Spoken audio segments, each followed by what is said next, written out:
Li Amerika hilbijartinên nîvdemê yên di mijdarê de ev ê ceribandinê kebe. Ne tenê bo ku kî wê kontrola hêzê di kongresê de bi dest bixe. Lê hevdem bo welateke ku ser bingeha demokrasiyê bi kêşeyên ku qet nehatine dîtin re rûbirû ye. Gava ku dîsa çûyîna ser sindoqan her ku diçe nêz dibe, hîn jî bi milyonan Amerîkî ji îddiaya bêbingeh bawer dikin.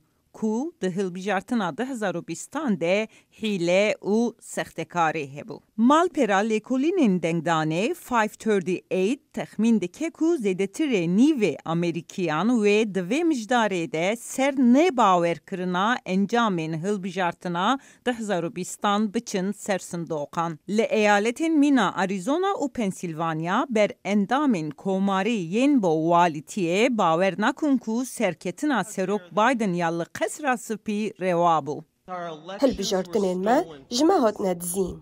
Lê bi dehan biryarên dadgehê îspat dikin ku ev îddia derew û bêbingeh e. Berê hilbijartinên mijdarê, Serok Biden jî vê mijarê bo demokratan wek qîrîneke bo yekbûnê û têkoşîna bo demokrasiyê dike rojevê.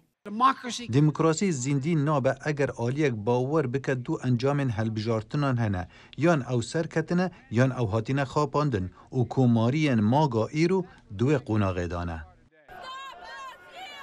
Lê komarî ev gotarên Serok Biden qebûl nakin û bi tundî rexne dikin. Çavder balê dikişînin ku beriya ku Amerîka biçin ser sindoqan nîqaşên gelo wê Amerîkî ew ê di hilbijartina mijdarê de bi azadî û evlêkarî bikaribin dengê xwe bidin berdewam dikin. Özlem Yasak, Dengê Amerika, Washington.